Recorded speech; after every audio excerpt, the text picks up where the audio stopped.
With over 500,000 trees and shrubs already planted and growing, it's easy to forget you are in the city. We don't just say, we do. It's the Stain City way.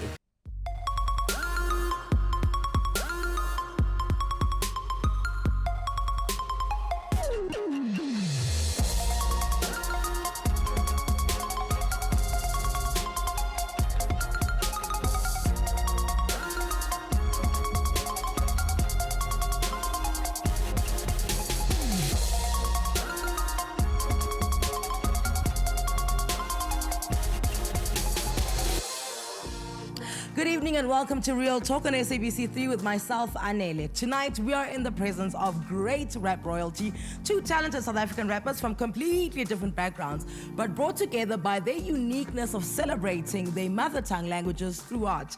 Later on in the show, you'll hear from one of the iconic Afrikaans rappers who chose to rap in his own language, which was met with a lot of crit, but who cares? Afrikaans rap king Jack Parow is here. Right now, Xitsonga rapper and actress Sho Madjozi has become the new kid in the entertainment industry who has pushed the boundaries by rapping in her mother tongue, which was often being marginalized and often ridiculed. She burst onto the music scene after collaborating with OK Malum Cool Cat on his hit track Gqi, and has since dropped You Do Me Phone after stumbling unexpectedly into fame at the beginning of 2017. Sho Madjozi has captivated the hearts of many with her catchy lyrics, her electric energy, as well as her style. She's been listed in the top 50 African next generation influencers on the Radar Volume 2.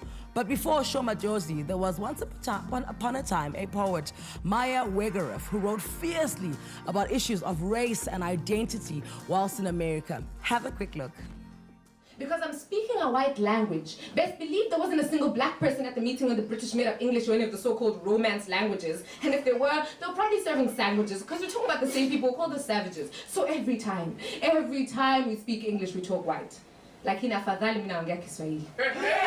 Mangifuna nesiZulu ngiyasikhuluma. Hake rata kana kamlela Sepedi nasona lokho bla bla changa na mani ngeyedi. Well, at least I still speak Swahili. And I'll speak Zulu when I feel like it. My Sepedi is still as smooth as butter and I can speak Shangaan with my mother. But it's not your fault, no. I blame those boats. I blame the coast, hell, I blame the tide. I blame the sea for not picking a side. I blame slave traders and sellout chiefs alike. But it seems like you blame me. For being born into a former British colony, I sound white? As opposed to what? Sounding American? What does it matter whose oppressor is better? Racism oppresses us all, and you know it. We're part of a system that requires us to be inferior for it to profit, and we don't call it. But fighting each other means we're for it. And so blackness attacks blackness for a future that's bright. Our end of the tunnel is so narrow, we fight each other to reach the light. That was Maya Wegerup at the Slam Master Jam Poetry Session, talking about why you speak so white. She now goes by the name Sho Madjozi, hailing all the way from rural Limpopo. We welcome onto the show, Sho Madjozi. Sho. Yeah.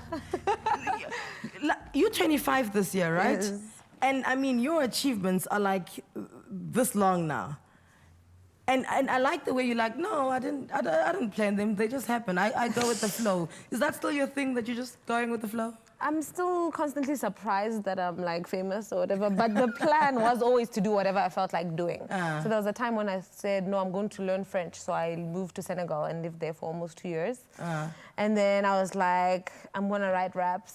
And then I started doing that, you know. I just want to live a life where I can do whatever I feel like doing at any time. Okay, so there is a certain quality that a person has to have when they can just move to another country by themselves, right? And just like, you know what, I'm gonna go to Massachusetts now and study creative writing. Off I go. Yeah. Or you know what, I'm gonna go to Senegal now. What is that quality? And money. Can you identify it in yourself? Oh, what? Money. It's money. I'm joking. Okay, now you've got my attention. I'm joking. I mean, obviously it helps that I did get a scholarship to go and study in the US. Yeah. But when I traveled around the continent, the African continent, I was mostly just hustling. Like, I was doing all sorts of things. Yeah. Selling clothes, doing whatever. So I guess it's about being independent. Yeah. Yeah. And Who did you get that from? Both my parents. Yeah. Yeah. My how dad. How do you teach that? How do you teach it? You just kick your kid out at the age of like 13 or 14 and let them fend for themselves. But like, because I mean, I see a lot of people my age who are still very sheltered and stuff. Yeah. I never really had it that way. Yeah. At the age of 18, like I moved out of home and stuff, which is not that unusual for in like certain parts of the world. My dad left Europe when he was 17 and moved to South Africa, you know? There's that gene. Yeah. Because I'm trying to locate where it comes from, because it's not a, I mean, I know kids whose parents, they're billionaires, but they'd never move away from home. Like, Yeah. at best, they'll move 10 kilometers down the road, you know? And not to say that they're sponging off their parents, even if they're working for themselves, but there's a certain thing that you must have to be able to leave the country and move to a place where you know no one and be like, you know what, I'll make it. As well, at the end of the day. You have to be a liker of things at the end of the day. I was just like, I have to see every place. Like, I have to see Zanzibar. I have to see Mali. I have to see Kenya. Like, I like things too much. But where's that interest sparked? Like, how? Is it because I also read that you always used to get books for your birthday. Yeah. So is it because you're reading so much and you read about these places that they steal a piece of your heart every time you read? You're like, Mali, Kenya, you know what I'm saying? That's possible, because I grew up listening to Kanda Bongo Man and like Congolese music, Oliver Mtukudzi, so like, you know, Zimbabwean music, and when I then got to go to those countries, I was like, yo, that's that thing that I was craving. Like, I remember when I went to Mali, it was by mistake. Like, the plane that I was on, like, had an accident, like, crashed into a massive bird or something. So we had to, like, emergency land in Bamako in Mali, yeah. And but I was the happiest person on the plane. Like, everyone else was really upset. I was like, yes, I get to come here for free, you know? But when I got there, and I had never been there before, but when I got there, I felt like I know this place. Like, this is my soul, because I love those artists from there. Amadou and Miriam, those kind of guys, you know, Salif Keita. I love those artists. Those are who my parents listened to. So in a way, musically, my parents had already opened me up to the rest of the continent. You said, I can be a rapper because I'm a writer. Yes. Okay. So your first love, naturally, even as Maya the poet, is that you are a writer. Yeah. And then you become a rapper by fluke because you wanted to ghostwrite. Yeah. Yeah, that's true. So when you decide, you know what, I'm a ghostwriter, who do you call? Like, hey, I want to write for you. I actually called Malum because he was at that point someone who was the most experimental that I could see in terms of music. So I hit him up, and that was my first attempt at being a ghostwriter, and it was rejected. And he was like, no, you should rap for yourself instead. It's so funny because everyone tries to be a rapper, right? And then some of them are told, be a ghostwriter. Exactly. You were like, I'm just gonna be here and you can have my rhymes. Yes. So did you give him the rhymes, or did you rap them to him? Because surely he has to see something in you. Yeah, I came up with this whole like book of raps that I had written for him. And he invited me into studio because I'd sent him some of my raps, and I'm like, I write and blah, blah, blah. But I think he liked my raps for me. Yes. He wasn't calling me into studio to rap for him, you know? That's beautiful. Yeah, so, but I was so prepared. I had all these raps for him. And he was like, I rapped one of them for him. Yeah. And he was like, what are you doing? Like, right as you. I'm like, I'm not a rapper. Like, how can there be a rapper like this? Yeah. And yeah, and he was like, no, it's fine, like, you know, just be you. And I'm like, this is crazy. But then did one song and it just became a hit by. And aren't you, if you weren't, okay, so as a poet, you know how to be on stage to, you know, do the, you know, the what do poets do? The recite thing. Slam. You know, the slam thing. But is it a totally different ball game being on stage and there's like 10,000 people? Yeah, 100%. It's also like, I don't know, I always liked small audiences where you can look at people, you can see people in their eyes and stuff. And now you play massive gigs and there's people like 50 meters away that you can't, you know, sometimes I feel like I'm not really, it's different. Yeah. It's different. Plus also like I'm dancing on stage, I'm dancing shibela and whatever. But this is the thing, this is why I'm like, you're joking when you're lying to us. There's no ways you were trying to be a good. Even the way you dance, I'm like, but this girl was always ready for stardom. Sho Madjozi blazed into the limelight like lightning bolt from nowhere and skyrocketed to become the name on everyone's lips. Her music is much like her style, bold, eclectic, colorful, bright, and obviously getting into the stream of consistent. After the break, we find out more from this young lady named after a generation's character, Sho Madjozi. Stay with us.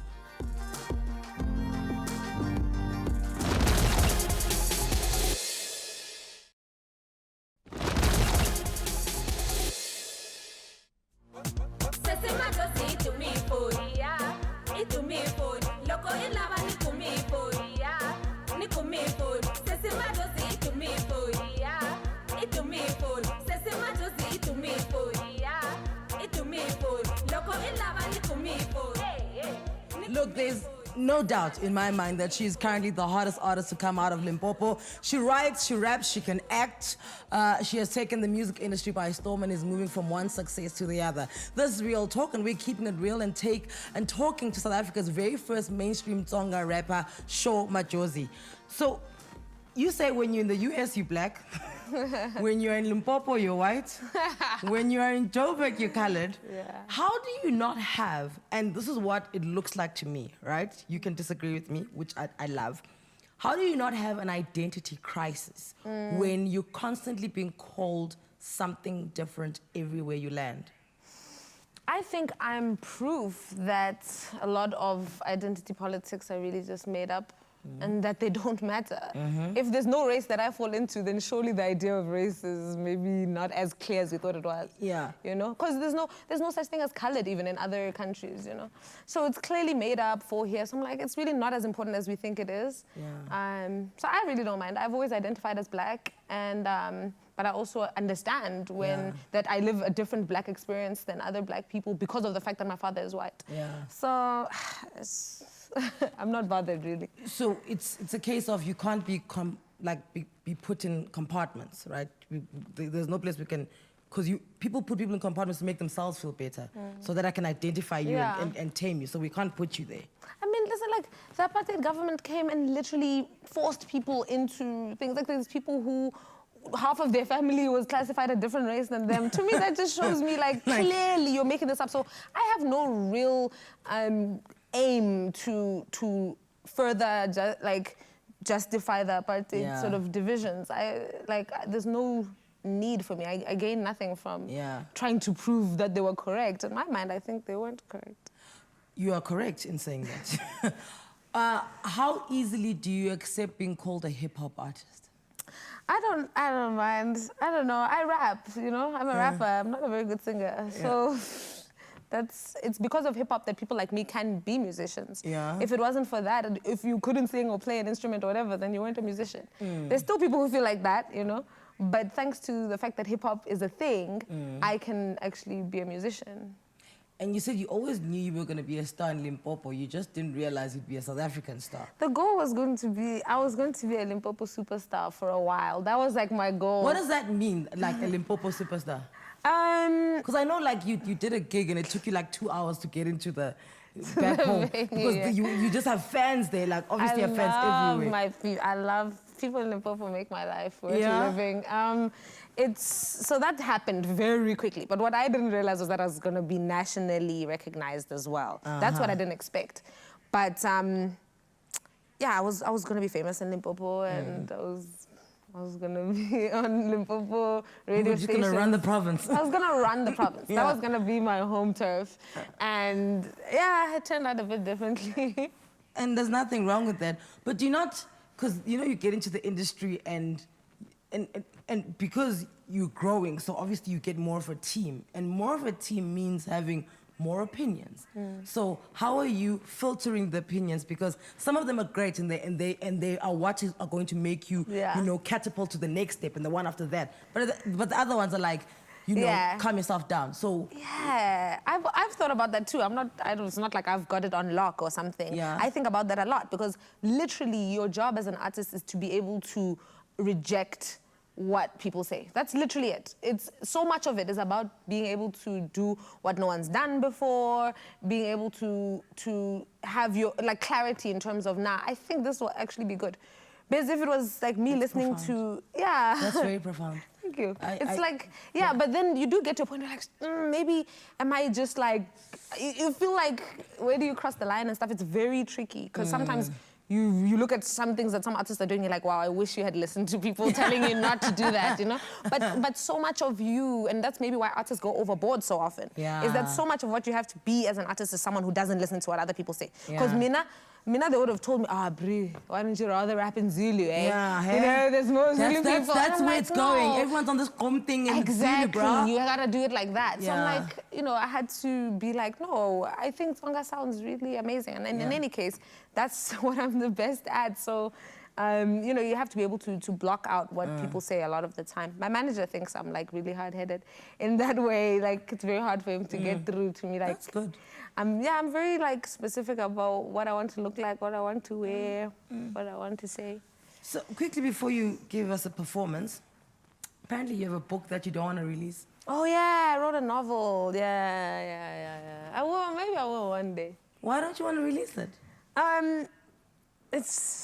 Maybe you know what I'll do. Maybe I'll release it under a fake name or something. So another name, Maya, Sho Madjozi, another one.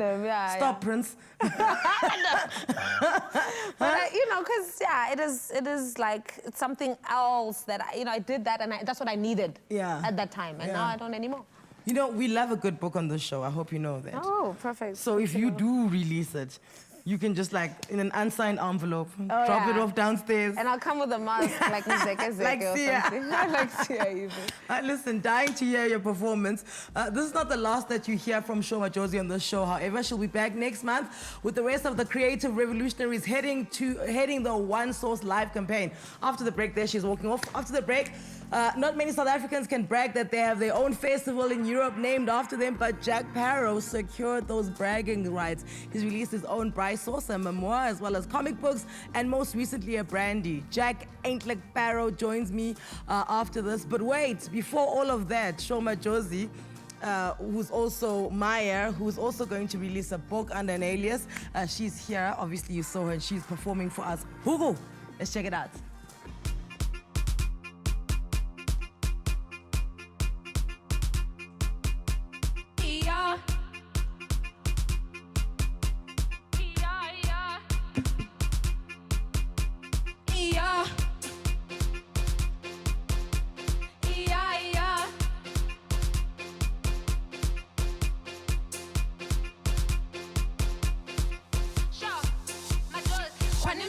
Madjozi aje amanini yeye hamialiki mbona mwenza kana sema nanipenda lakini yeye haniambii haweza kashindwa kifungo hata 200 ila hanipigii hivi sasa itabida ongee na mimi kini hanisikii kusubiri mimi kweli sitaweza onani fili kini huwezi kunyonesha sasa mimi nikisi unanipenda ukunambia endo maana nilienda huku nambia huku nambia Sho nambia huku nambia huku nambia kwamba wewe unanipenda huku nambia huku nambia kwamba wewe unaniweza huku nambia huku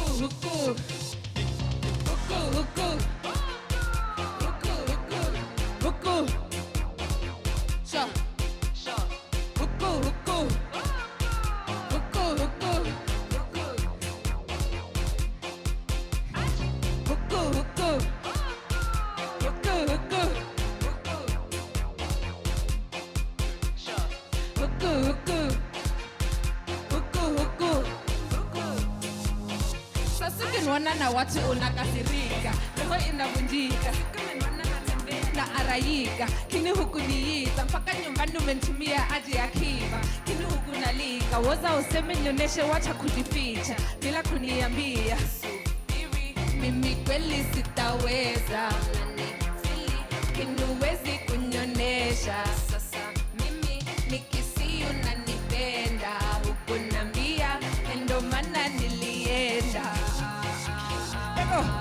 nambia, huku nambia, nambia, huku nambia, sho nambia, huku nambia, nambia, sho huku nambia, kwamba wewe unaniweza, huku nambia, huku nambia, kwamba wewe utaniweza, huku nambia.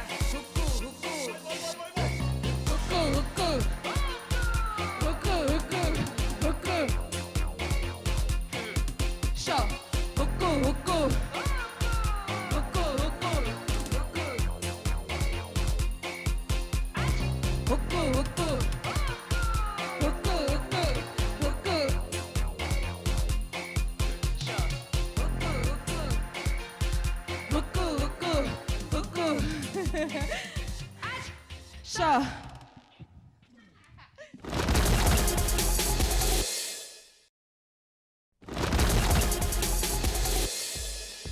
And welcome back to Real Talk on SABC 3, where the stage is yours. My guest right now is better known by his stage name Jack Parow, an Afrikaans rapper from Cape Town. He's made huge strides in the music scene since his arrival in 2009. He has released platinum and gold-selling albums, toured the world, and even opened for Snoop Dogg, who now calls himself Snoop Lion, and Eminem. His first hit came with his single Kula as Eka in 2015. He released a biography, Die Oue Met Die Snor by die Bar, authored by local artist Tinus Engelbrecht. From the days of shooting his video for 2,000 Rand, hoping that somebody would see it, his music video for Kula as Eka has become the most watched Afrikaans video in YouTube history. Check it out. Jack Parow in jou moeder se huisie. Jy dink jy's cooler as ek. Want jy rook Yves Saint Laurent sigarette. Jy dink jy's cooler as ek. Want jy het 'n tattoo van 'n slang op jou. Jy dink jy's cooler as ek. Want jy het 'n plakkaat van Led Zeppelin voor jou bed. Jy dink jy's cooler as ek. Want jy's elke jaar by die J&B Mac. Jy's ou nuus. Yeah, you know you are on primetime TV when you have to blur out a certain word there. Yeah. No, definitely. Can you ever do a gig and not perform that song?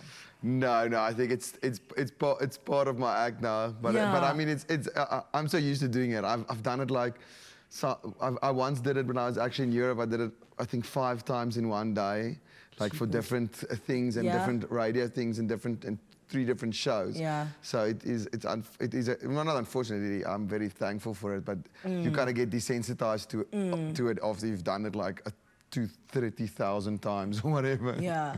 So there's Jack Parow and then there's Xander, right? And you said that they're pretty much similar. Yeah, I just think like it's just different, like different parts of my personality. So whether it's like, I always say Xander Tyler is like my sober self and Jack Parow is like my drunk self. Yeah. I always say everyone's got a drunk twin. Yeah, no, that's Jack Parow for me. My drunk twin likes to touch people's noses.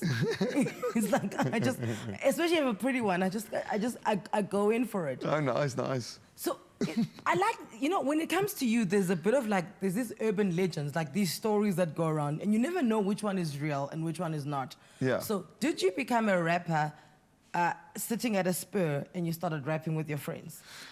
I'd like to say that was true, but probably not. Okay. No, I've been rapping for such a long time.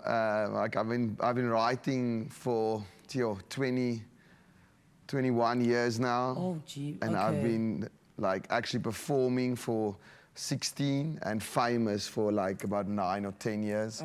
But I started out by just writing for the fun of it. I obviously never thought like a white Afrikaans kid from like Belleville like could be able to do like make rap music for a living. Yeah. So I was just lucky to kind of start hanging out with the right people and kind of people that kind of took me under their wing, like Isaac Mutant and Scallywag and Garlic Brown from Brasse van die Kaap and those kind of guys. And it just kind of, I also had a crew with these guys, Dennis and Anthony, and it was just like this whole thing, that kind of scene that was really happening in Cape Town, and I was just lucky to kind of slot into it. Those days of like Max Normal and those things, and it was just like a really happening scene, yeah. So you didn't just, you know, fall into it, and No, are. No. Yeah. No, I've been doing it for a long time. Before I got famous, I was doing it already for like 10 years or so. So it was, yeah. So when you're doing it for 10 years and you're not famous, why do you keep on doing it?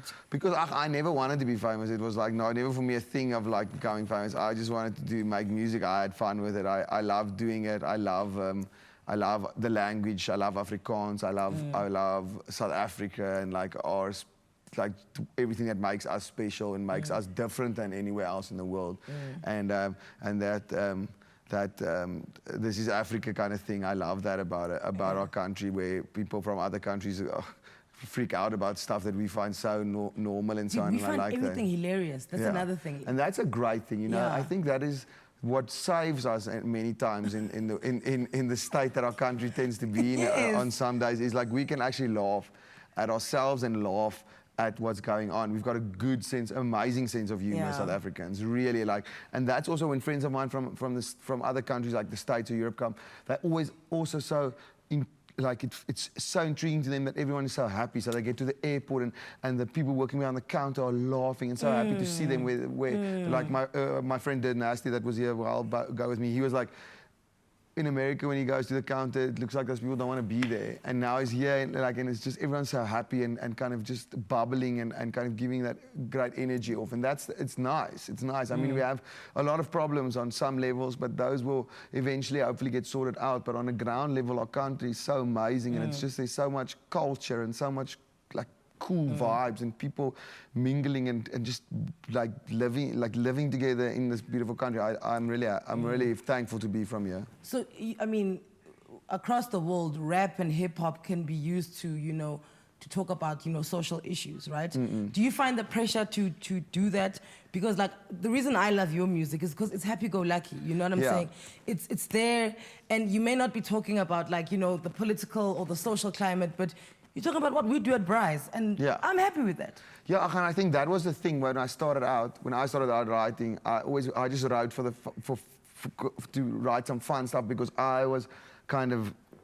It was irritating to me when I was going out to bars and stuff, or going to watch like someone at a club or something. And when I was young, it was very political. Like there was a lot of political rap, and it was so hectic to me, like having to go out and trying to forget about all the stuff that's going on. And you know, there's a place for it, but you're just like, let's not add another one. Yeah, it's like that's on my like I just wanted to give a different space so people can come and kind of forget about all this stuff. And I agree with you. There is definitely a space for that, but it was just I just felt my vibe would be to just keep it lighthearted, keep it fun. And I do deeper stuff and more, but it's always more introspective about how I feel, stuff that's going on in my life. Not necessarily about the government or religion or all these different things that I think there's enough people talking about all of that. Do you think that it's because you wrote enough serious things when you were writing on graveyard tombstones? yeah. So tell us about that job. Well, I was actually not writing on the actual tombstones. That would have been pretty fun, actually, I think. But I was working at the Cape Metropolitan Council, kind of giving graves to people. So I had to see, because this was now 2002. Yeah. And there wasn't like it wasn't filed.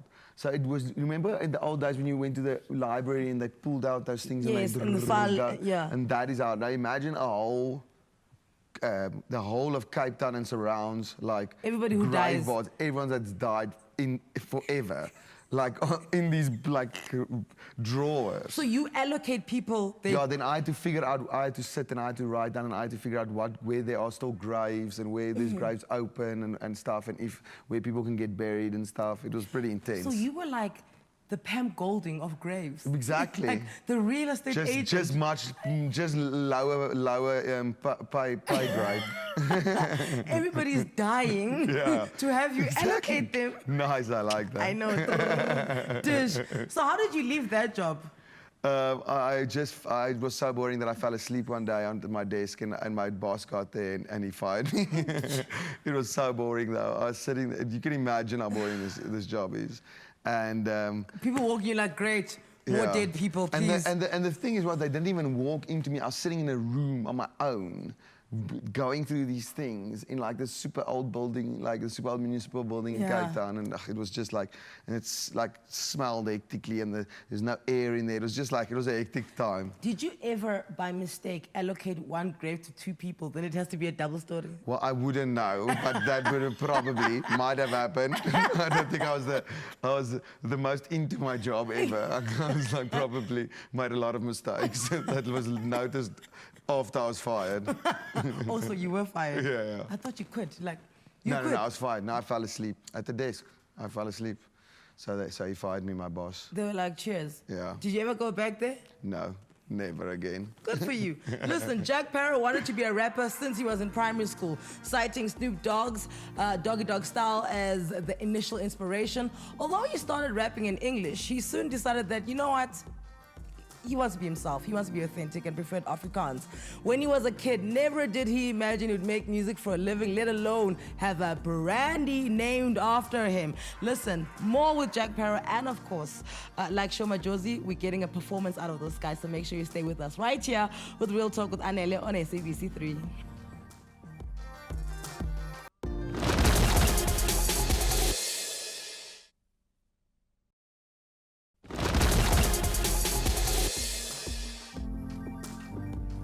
So some artists silently rise to success in South Africa, but Jack Parow decided to smash into the limelight with his rough and abrasive brand of alternative Afrikaans rap music. Before success and a house in the City Bowl, he began rapping with crews from the Cape Flats while studying to be a mechanic and packing fish at the harbor. You're watching Real Talk, and we're in conversation with Jack Parow. Fish at the harbor. I know that. I actually don't eat seafood anymore because of that. I know, like It's it must like- smell like, you must go home and still smell fish. You do not even understand. I think my PlayStation remote still smells like fish, like 10 years later. Good heavens. Fish is not a fun thing to work with every day. Here's another urban legend that we heard about you. You're at home, you're watching Pirates of the Caribbean, and you're like, Captain Jack Sparrow. And you're like, me and this guy, we're the same. You know, we like to let our hair loose. You know, we're easygoing. He can be Jack Sparrow, I'll be Jack Parow. Yeah. You Now can be that's Jack Sparrow, the pirate of the Caribbean. I'll be Jack Parow, the pirate of the caravan park. Oh, That's okay, right. so that one is Yeah, true. yeah. Okay. Yeah. So what's the most important stage you've been on? Yes, so I think I've played many, important for my career-wise stage. I played Opikopi when I just started out, which was a big one for me. That was really cool, and I didn't think anyone knew who I was.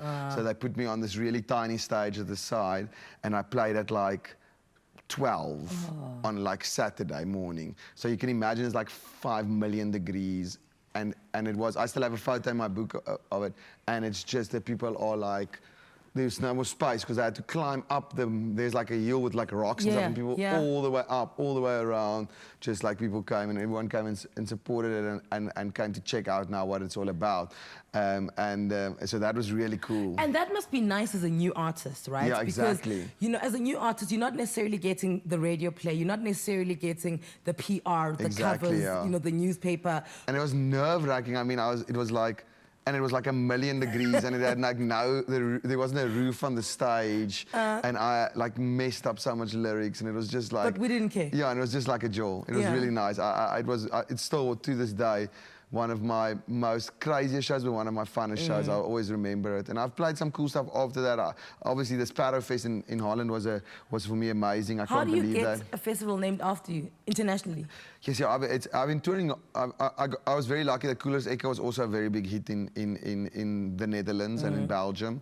It went to #1 on MTV on that side, right? Yeah, and it was on all the most #1 on a lot of radio stations there, and then I got signed to Top Notch, which is like the biggest label there, like hip hop label, and I also got I was lucky to get good management, like in booking agents, and ended up on Mojo and Live Nation, which is like Live Nation is one of the biggest booking agents in the world. So that I was really lucky to do, and I just continued touring,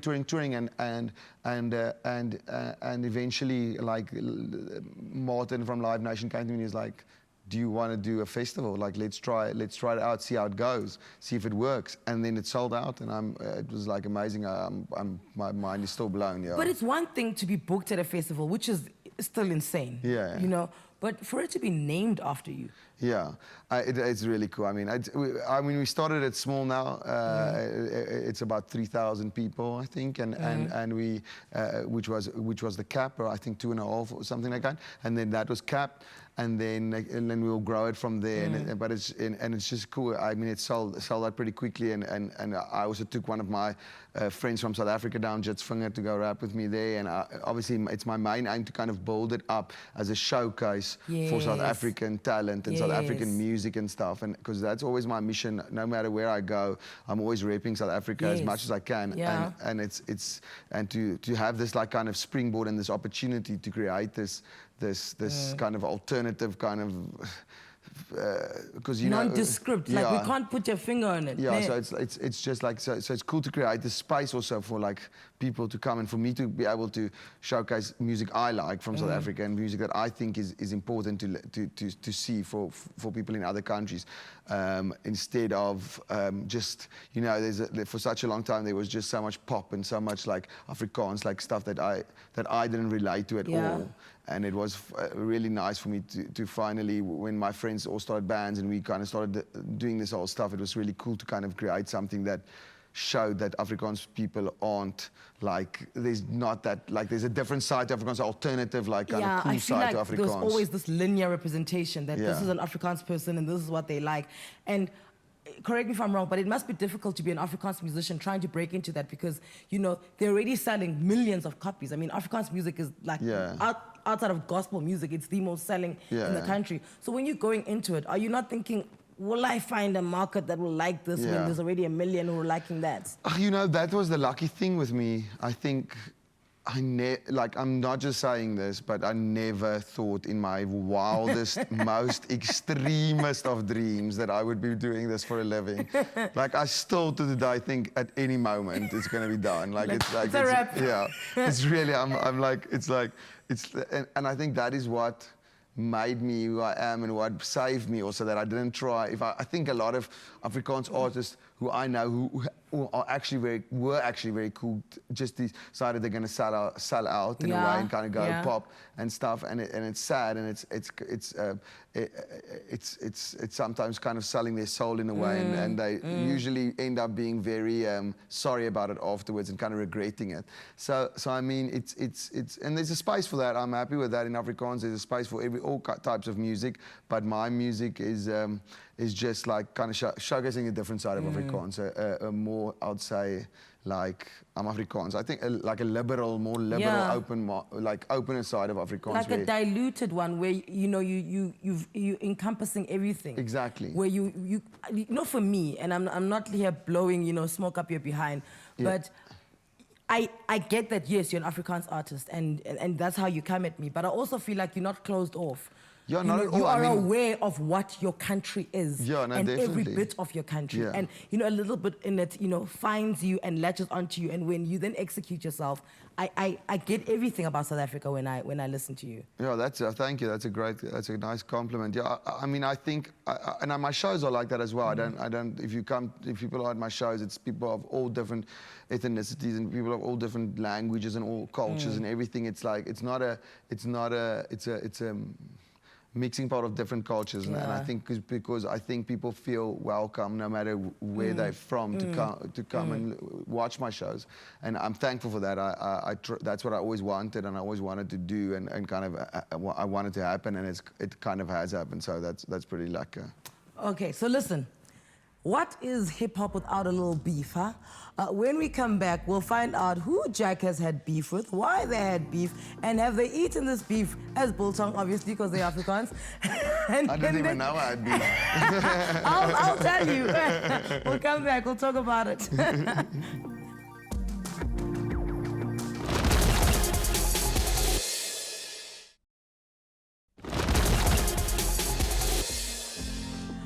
Jack Parow, ladies and gentlemen, the original Donker Doji Afrikaans rapper is our guest tonight. He's released a smash hit album, Africa for Beginners. But before we get to the performance, we mentioned his beef, right? Do you have beef with Steve Hofmeyer? Well, who doesn't? You doesn't, exactly. Okay, it's like I don't even want to talk about stuff like that. I feel I don't need to even like push people's names like that. I just feel like what he stands for and what he is not is just like an embarrassment kind of to Afrikaans. But you know what you were saying earlier on about, you know, Afrikaans and how people accept, like, receive it, actually would then explain to me why you'd have beef with somebody like him. Exactly. So we're not going to talk about that. Eminem comes to the country and he's then sent music, right? Because he must pick somebody who must open for him. Yeah. He listens to you amongst other South African artists and then he picks you. Yeah, that is amazing, huh? Surely that makes I you... don't know if he listened to it. Hopefully, I hope he did, but it's probably like a team around him as well. But yeah, it was a massive honor. I mean, to be picked out of everyone else and kind of getting to open for Eminem, like one of my like heroes, like the people I've listened to for such a long time, and one of the best lyricists I think of all time. It's really it was an immense honor. And do you? Because I mean, I know when you performed for Snoop Dogg, you said he had stage fright, and you were just like, oh my word, what's gonna happen? Yeah. Do you get that when you're at Ellis Park and there's what 80,000 people and they're all like, okay, Jack Parow, you know? Yeah, I mean, I don't think I necessarily get. I'm more nervous about being in the presence of someone maybe like that than doing my show. My show I know works. I know how it goes.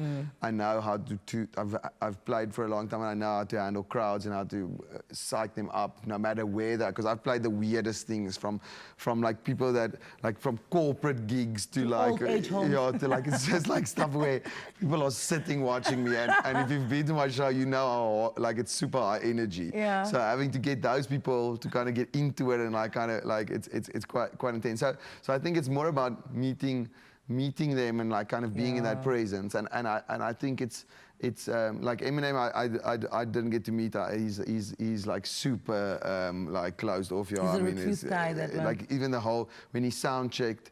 Everyone had to leave, like all the staff, whether you're cleaning a toilet or whatever, you have to go outside the stadium. You're not allowed to be in the stadium. No one's allowed to be in the stadium. Then he sound checks, and then when he goes out, everyone can go on with their stuff. So he is, I mean, I can imagine, like he's like a Michael Jackson level. Yeah, he's like everyone. He can't go anywhere. Like I can imagine without. So it would drive me crazy. I think, and that's one thing I like about South Africa and in Europe as well. Like people have respect for your space. People have respect for your, maybe not the UK, but everywhere else, people have respect for you as a celebrity and as just another person doing a job. You aren't supposed to be. Where in America, it's like. So intense. People are like you can't walk out your house and there's like it must be so hectic. So I love that about South Africa, like that it's people have respect for you as an artist, and that you also need your personal space. Need to be like people come to me like I mean I still go to wherever I go. People come, but they always ask me like I'm sorry, or they'll wait till I finish eating and then they'll be at the end like before I go home they'll ask me for photos, and I like that. That's what I like about South Africans. It's that kind of, they aren't like.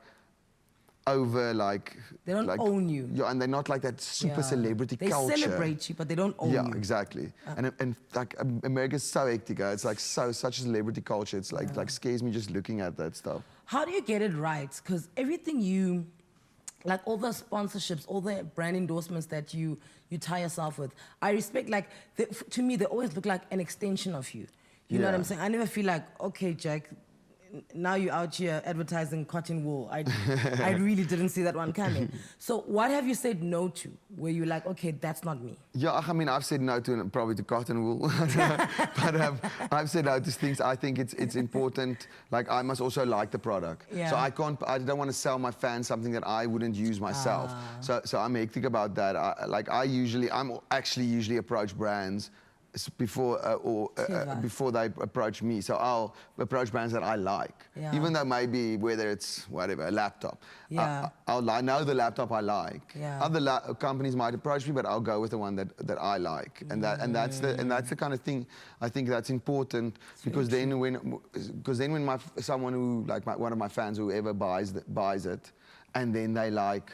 And it breaks and it's horrible, then they're going to look badly. It's going to reflect badly on me. They're going to be, why did you tell us to buy this horrible thing? So I'm very heavy about that. I also test stuff first. So if someone wants to endorse me and send me a whatever, like anything, and then I will first get it, check it out. If it's not good, then I won't. Then I'll ask them if they want it back. I won't like. I also won't keep it because I understand that thing. Because you know, brands are important in music.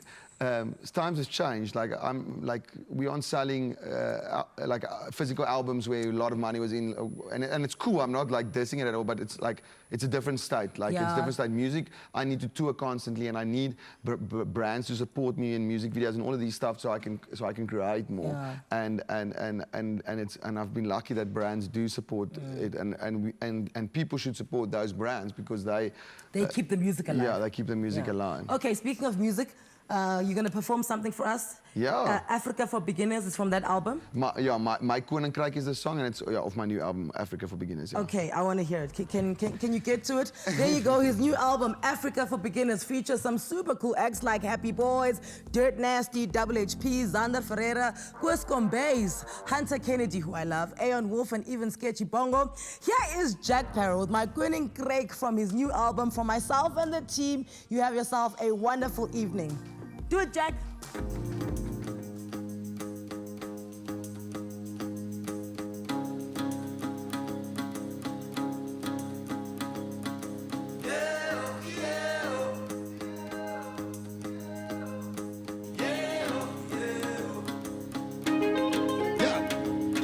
Ek kom van 'n land waar die son nooit sakkie, waar die borde strol in jou shots en jou plakkies. Happy, go lucky, is glad nie te swakkie en is nooit te laat om 'n biertjie te klakkie. Dankie, wat's daai funky, klankie, sit op die stoep, paf daar 'n nankie, wag nooit te lankie, sien jou nou, Afrika bra ons move in slow-mo, hier met die good vibes, you never alone now, Afrika bra bro, no about FOMO, oh no, what's up buddy, ciao buddy, no bunny, half love curry, bro don't worry, you wanna feel bitter, medicine man make your grow bigger, kom goeie tye dalk klein bietjie kraan, maar ons move te rustig op African time. Krijg in my koninkryk. Kom van ver en wyd in my koninkryk. Ons net goeie tye in my koninkryk. Soek ons van 'n bietjie uit in my koninkryk. Oppie, daisies, kunstefees. No matter wat jy gaan, nie sien meeste gees. Kop vol die dagtes, kop vol die dees, voor 'n traffic light ook 'n robot kan wees. Melt that fake cook sisters to see. Call God's life by a dumb bietjie beat. The gods must be crazy, spies en plesier. You must be joking, swart cover but is lekker. Dis mos die beste plekke. Checker, die bra met die lekker. Tekker, seker, prijs my Africa wise. Bra met die snor en die boot vol buis. Oor ons waar ek gaan, mis ek altyd die huis. Maar as jy klappel in my land, voel ek altyd thuis. So wender jy like van op aan bles, noord, oos, suid, west, thuis, bly, best. Kry, in my koninkryk.